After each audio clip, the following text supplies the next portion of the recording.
Ao longo deste ano, estamos aprendendo lições que vêm abordando o tema geral, Tesouros da Verdade. Nesse trimestre, nós vamos abordar ou vamos entender melhor sobre a simbologia do ritual do santuário. E agora nós já estamos na segunda lição deste trimestre, onde vamos continuar considerando acerca do pecado. Na lição da semana anterior, nós vimos como o pecado surgiu lá no céu e como ele se desenvolveu, chegou à terra e também consideramos um pouco sobre o seu desfecho final. Na lição de hoje, nós vamos continuar vendo sobre o desenvolvimento do pecado, mas não a partir da sua origem do céu e na sua destruição final, mas focalizando principalmente como o pecado afetou a humanidade e passou a fazer parte, então, da nossa história. E o que Deus proveu para a nossa salvação também, para o nosso resgate, dando-nos uma segunda chance.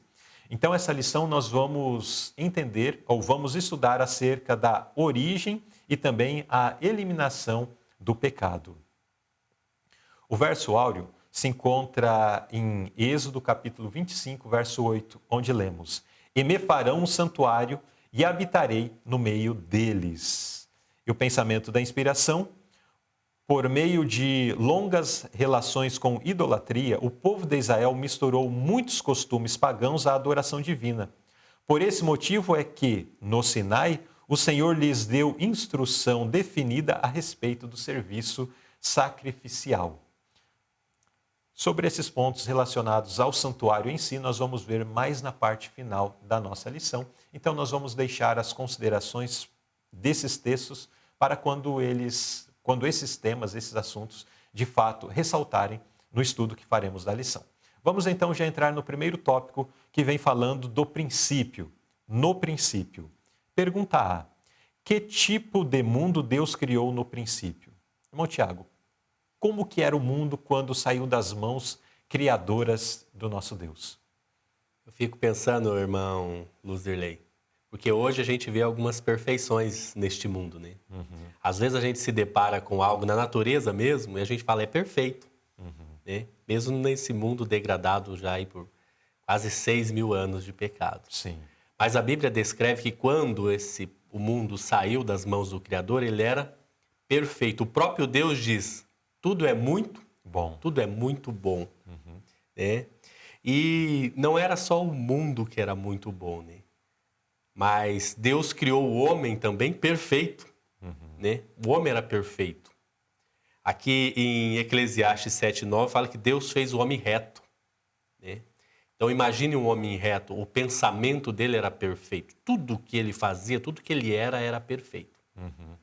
Muito bem. Então, este foi um mundo saído das mãos do Criador, né? Algo maravilhoso e que temos esperança de ver isso novamente quando Jesus vier e buscar os seus para viver a eternidade, né? Apenas temos hoje um vislumbre daquela perfeição maravilhosa. Muito bem. Agora, pergunta B. Embora Deus tivesse planejado que a raça humana vivesse eternamente, por que ele colocou duas árvores no jardim do Éden? Aqui focalizando principalmente a árvore da vida e também a árvore do conhecimento do bem e do mal, né? Porque no jardim existiam muitas árvores. Era algo assim maravilhoso. No entanto, aqui a pergunta nos chama a atenção para a árvore da vida e a que nos chama mais a atenção ainda é a árvore do conhecimento do bem e do mal. Por que Deus colocou essas árvores lá no jardim? A gente vê que Deus criou o homem de uma forma especial, né? Ele tocou ali com as suas mãos e fez Modelou, né, o modelou o boneco. homem. E ele deu algo para o homem a mais, né? O direito de escolher, o direito de escolha. Então Deus colocou ali essas árvores como um teste de lealdade ao homem, né? O homem ele foi dotado de livre escolha. Então, aquela árvore era um teste para o homem. Mas a gente vê um detalhe assim, não era um teste qualquer e nem um teste às escuras, Aham. né? A nota traz que Deus deu informações com relação àquele teste, né? E a gente vai ver no decorrer da lição que esse teste, né, que Deus deu, eles tinham toda a condição de não cair, Uhum. né? De se manterem De se fiéis e manterem leais a fiéis, Deus, né? leais a Deus. É interessante isso que tu mencionou, que não foi às escuras, né? Porque Deus, exemplificando, Deus poderia como que ter colocado o ser humano dentro de um ambiente sem nenhuma luz e falado assim, olha, tem alguns obstáculos no meio desse ambiente. Vocês devem andar, devem correr aí dentro. Em algum momento vocês vão tropeçar e cair. Não foi assim que Deus disse, né? Deus falou, olha, está aqui a árvore do conhecimento do bem e do mal. Vocês não devem comer do fruto dessa árvore, porque no dia em que vocês comerem, vai acontecer isso. Foi tudo muito claro. E não era a única árvore que existia ali também no jardim para falar assim, não, mas era algo muito diferente. Eles não tinham mais o que comer. Aquela, se eles não comessem daquela, eles não tinha outras que iriam saciar a fome deles. Existiam milhares de árvores, né? Muitas outras. Mas existia aquela que Deus disse, dessa vocês não devem comer. É esta, vocês entenderam? Não há dúvida, não há dúvida, então, ok. Eu anotei um detalhe em relação a essa pergunta, também sobre a questão do livre-arbítrio, que Deus sabia que isso iria acontecer, que o homem viria a pecar, e nós já vimos em lições anteriores que Deus, por conta disso, já até estabeleceu um plano da redenção, um plano de salvação para a humanidade. Nós vamos ver ainda mais à frente nessa lição, se aprofundar mais nesse assunto também, ao longo do trimestre, não nessa lição em si. Nós vamos se aprofundar mais sobre isso. Mas veja que existe um dilema de conhecer o que iria acontecer e mesmo da parte de Deus, amando a humanidade, não a privou dela existir. Nos amando, Deus não privou que nós existíssemos, estivesse a possibilidade de nos arrependermos, nos encaminharmos para Deus. Deus não nos privou disso. Existe um dilema que está em voga aí em relação à inteligência artificial. Muitos dos pesquisadores têm olhado para as inteligências artificiais, e o ano de 2023 tem sido o ano da inteligência artificial no mundo da tecnologia, e muitos têm estado assustados, e mesmo proposto que se barre o avançamento da inteligência artificial, com medo de que em algum momento ela tome nas mãos o controle de algumas situações e se volte contra a humanidade. Veja, contra a humanidade que foi quem criou a inteligência artificial nessa tecnologia. Veja que Deus sabia que o homem ia cair, sabia que o homem se voltaria contra ele, mas Deus não privou a criação do ser humano. Deus é maravilhoso. Talvez, de um certo ângulo, a gente olhe e diga assim, mas Deus poderia ter cortado o mal pela raiz, mas ele teria privado a minha existência, a existência do Tiago, a sua existência, teria cortado a possibilidade de eu e você termos um encontro com Jesus e um dia estarmos com ele na eternidade. Deus ele não privou isso. Nisso nós vemos também o amor de Deus. Pergunta C. Quando a humanidade desobedeceu, como esse ato se demonstrou ser pecado? Nós vemos, irmão Luzerley, que qualquer desobediência à ordem de Deus, ela é pecado. Né?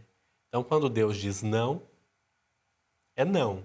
E se alguém fizer E se sim, alguém fizer sim, ele é um pecador. Ele é um pecado, ele é um pecador.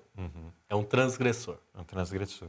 É interessante esse ponto, né? Nós precisamos entender que pecado não é apenas aquilo que está explicitamente dito ou revelado na lei de Deus. Deus ele revelou a sua vontade, os seus ensinamentos pela sua lei e também ela aparece ao longo das Escrituras em outras exemplificações que finalmente culminam de alguma forma também com o que está explícito ali na lei de Deus, né? Então, não está na lei de Deus um mandamento lá, não comer o fruto da árvore do conhecimento do bem e do mal. No entanto, Deus deu essa ordem. E no dia em que Adão e Eva desobedeceram a ela, praticaram pecado.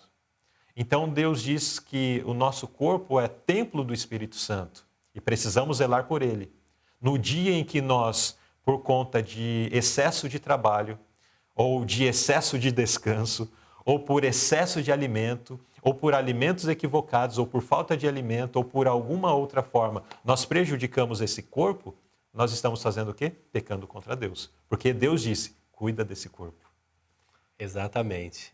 E a nota aqui traz que Deus exige uma perfeita obediência. Aquilo que ele uma revelou. Perfeita obediência àquilo que ele sua mandou. E muitas vezes, Luzerley, a gente não atenta ao que a palavra de Deus diz, né? O está escrito. E às vezes a gente tenta refutar um está escrito. A Bíblia é clara, diz está escrito isso. E a gente tenta arrumar um jeitinho. Né?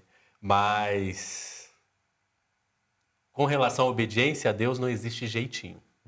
É obedecer, ou sofrer as consequências, né? O próprio Cristo, né? Disse sim, sim, ou não, não.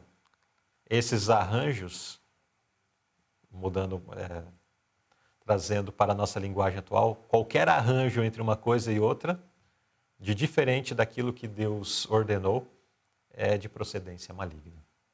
Muito bem, então nesse primeiro tópico nós vimos como que era no princípio esse mundo e também esta prova que Deus deu aos nossos primeiros pais. Infelizmente, conhecemos a história, nossos primeiros pais desobedeceram, pecaram contra Deus. Mas nós vamos ver ao longo da lição que existe saída, existe possibilidade para que nós, descendentes de Adão e Eva, possamos voltar para o Éden restaurado.